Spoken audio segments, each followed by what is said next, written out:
In my adventures to learn more animal sculpting and molding techniques, I'm trying to get a good mold of a soft clay sculpture that's easy to destroy during molding, and if that goes well, I'll attempt bronze cold casting. I'll also compare experiments with mica powder as an alternative to real bronze casting. Oh wow. I've titled this low-relief sculpture Mica, and you may remember it from a previous video. If not, then maybe you're new here, in which case, welcome. I'm so happy you found me, and I hope you stick around. Now then, the story. This is my 7th mold making project in my journey to learn sculpture and molding skills, though it's my first time making a mold from a clay that is soft and easy to destroy during molding, plastilina clay. This is also my second attempt at sculpting this portrait concept, and I'm really happy with how much nicer this horse looks compared to the smaller first attempt, so I really hope I can get a couple nice copies to paint. I'm going to have to be extra careful with all my steps through this process so I preserve all of those details I worked so hard on. Even then, when it comes time to remove the sculpture, it might rip apart, so I need to make sure the mold is perfect from the start. I only have one chance at this.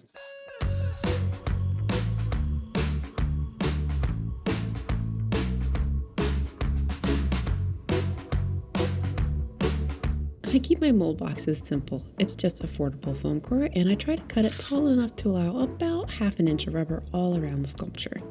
I'm also molding some of my polymer clay sculptures, and as you may remember from their videos, this clay cures firm, so I can relax as I'm molding these because they'll surely survive the process. Using a little bit of blue tack helps keep the polymer sculptures in place.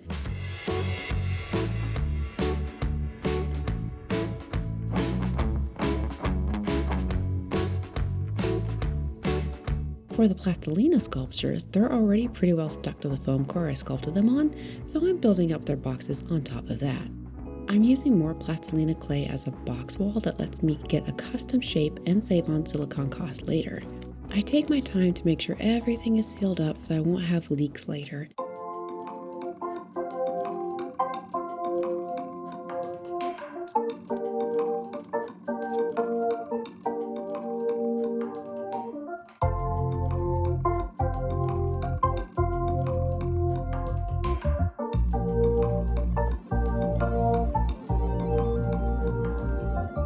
I make any repairs to the sculpture areas I bumped and damaged as I was building the boxes.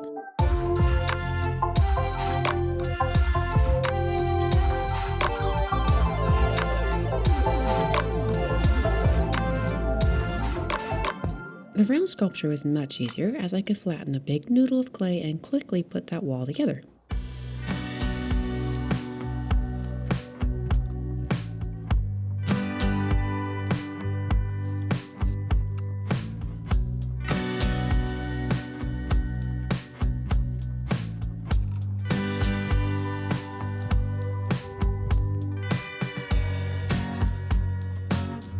Spraying with mold release is a crucial step to making sure everything pops out nicely once the mold is cured. I like to do this outside for easy ventilation. I spray lightly and gently rub the spray into all the little details with a soft makeup brush, and then spray again to make sure I have consistent texture, as the silicone is good enough to pick up that fine of a detail.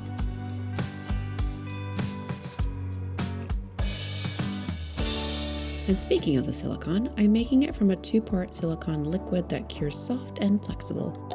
It's also super viscous, meaning it flows the easiest and has the thinnest consistency, which I really like for preserving fine details and avoiding bubbles in the mold. All my tools and materials are listed in the description below, by the way. I'm using Dragonskin silicone, which mixes in equal parts. This makes it pretty easy to eyeball that I have equal amounts in matching mixing cups. Making sure I measure and mix really well is also important for getting a good mold. I use a metal kitchen spatula that I save only for this use, as it's easy to wipe clean and reuse.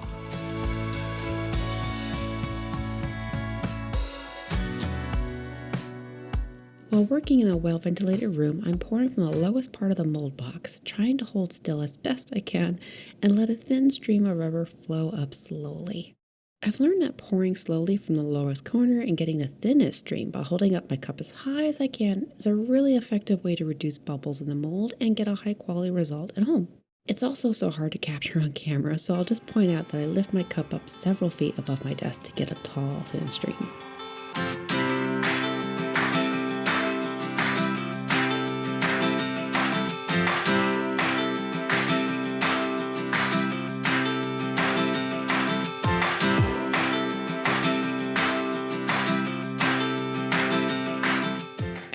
a vacuum chamber, and that certainly helps reduce bubbles in the rubber, and I find this pouring method is extra insurance.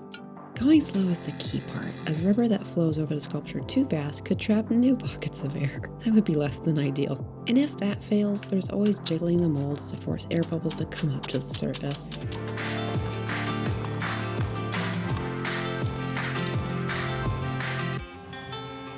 One of the fun things about using these plastic mixing cups is that the silicone won't stick to them, and once it's cured, I can peel it out, which also means they are reusable.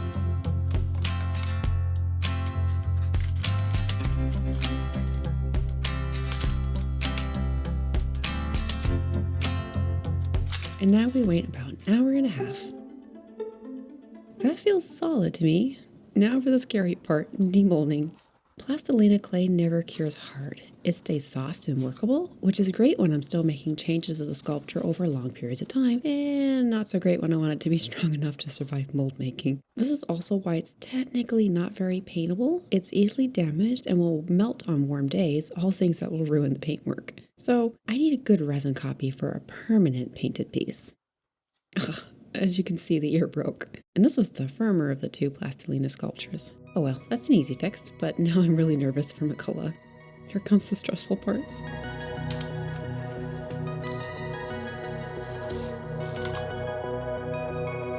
I'm going slow to try and save the sculpture, and the suspense is killing me.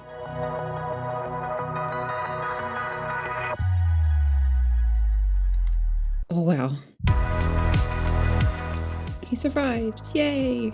There's a little bit of damage to his mane here, but that's easy to fix. And the mold looks great, as do these ones.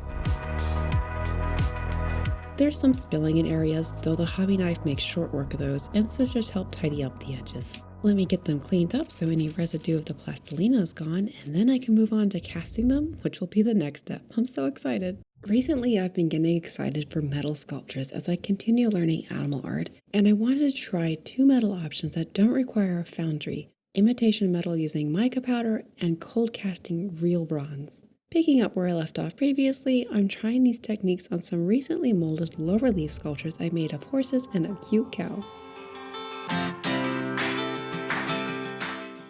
Since both of these methods use casting techniques, I begin this project much like my previous resin casting videos by spraying mold release and then mixing my resin. I did a quick session with white smooth cast to check that my molds were indeed good, and then I moved on to the first technique.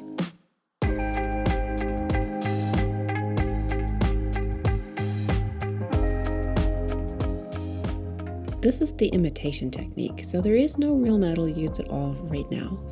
The metal effect comes from the use of mica powder. There are a few different ways to use mica, and this time I'm dusting my molds, which then I'll fill with black resin, this time ONYX SLOW resin.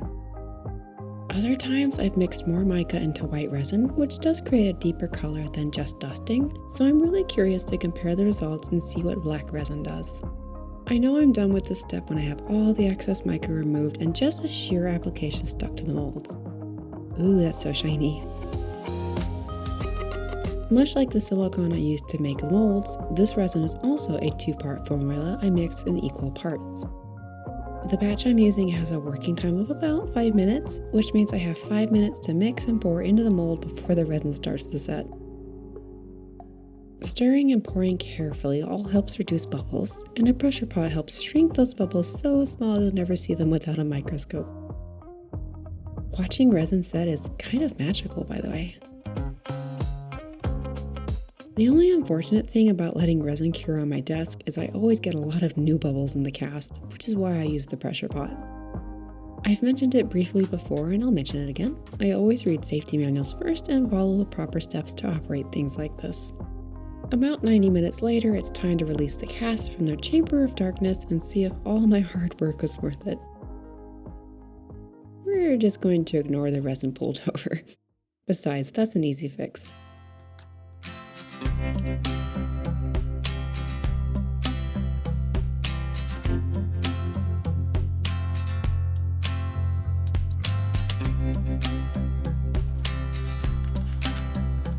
And look at that shine. They have the glimmer of a very polished sculpture. And look how different the exact same colors of mica look on black resin versus on white resin. This is the exact same shade of copper, yet it's brighter and redder on the white resin. So cool. By the way, if you're enjoying this, I share animal art projects like this once a month in all sorts of media, from sculpture to painting and more. I'd love to take you with me on my art journey if you'd like to subscribe.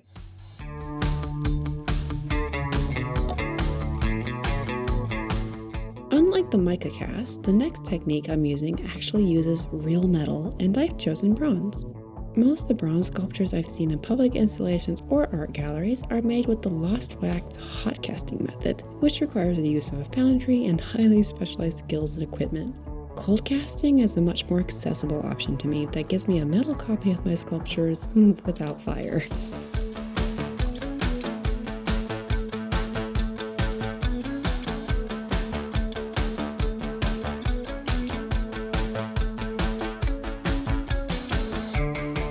Just like with mica, there are different ways to do this, and I chose to dust my molds with this finely shaped bronze powder, and I also mix it into the black resin. This will give me copies that have metal all throughout, and because they are real bronze, they'll tarnish with age.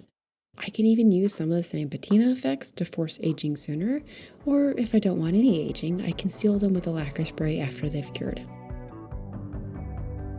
They all go into the pressure pot to shrink those bubbles, and 90 minutes later, here they are. Oh gosh, these pull too. Let's pull them out and see how they look though. Eee, that's so cool. This is a lot heavier than the mica version, and it feels like I have a metal coin in my hand. Let's check the next ones.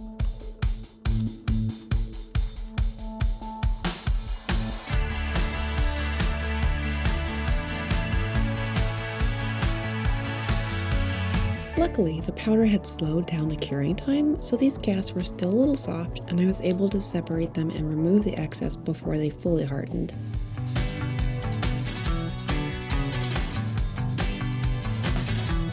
Using fine steel wool, a sanding pad, and ultrafine sandpaper, I gently buff the high areas to give a bit of polish and glimmer. It's important that I use gentle abrasives and buff lightly, as I only want to buff the metal, and I don't want to sand away the resin and reduce detail. For the round portrait of Ray, I'm buffing a little more along the edges to give the feeling of a worn old coin. Unless these are sealed with lacquer or wax, they will tarnish with age, forming an interesting patina. There are different ways to force that patina sooner and create an interesting depth, or create a faux patina. I tried two methods of using wax and salt and vinegar. I start with the mid-tan colored wax, which dried to a nice rusty color, though I feel it looks a little too grainy, so I rub most of it off. That leaves behind a very subtle reddish hue, which I kind of like. Then I mix equal parts of salt and vinegar, brush that on, and then let them sit in a sealed container for 30 minutes.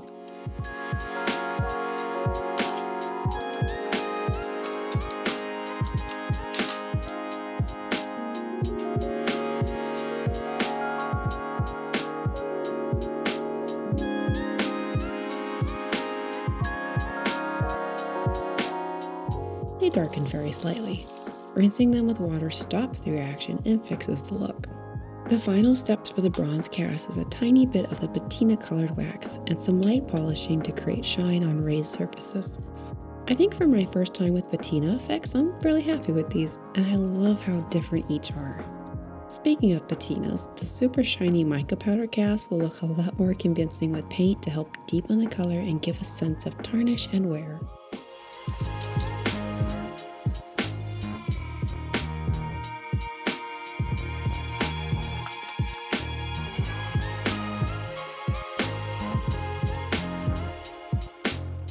I'm using acrylic washes of earthy brown colors, applying the darker colors to the recesses or shallow areas of the sculptures first. Before it dries, I wipe away the high surface areas to get back some of that glimmer, and that mimics the polishing you saw me do on the real bronze. Already these are looking more convincing, and I continue to add different layers of brown and dark brown washes to make each one unique.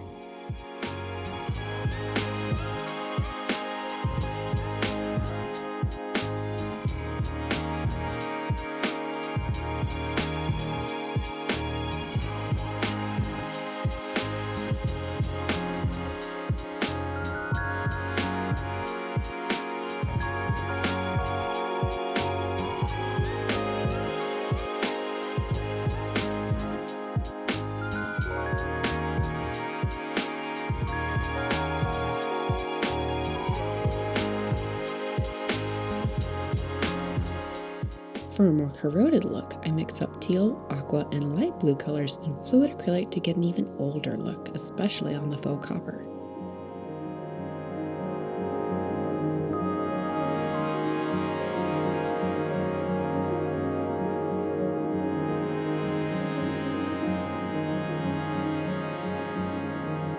I think my painting technique could use a little more work to really be convincing, but I think it's pretty good for my first time. Compared to how they started right out of the mold, they are more convincing. Enough to stand next to the real metal casts? Let's see. Time for the showdown.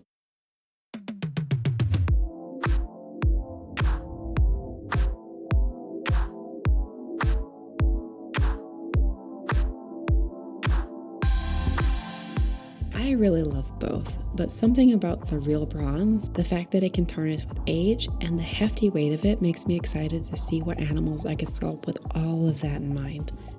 I really want to try this technique on a 3-dimensional sculpture next. Which one do you like better?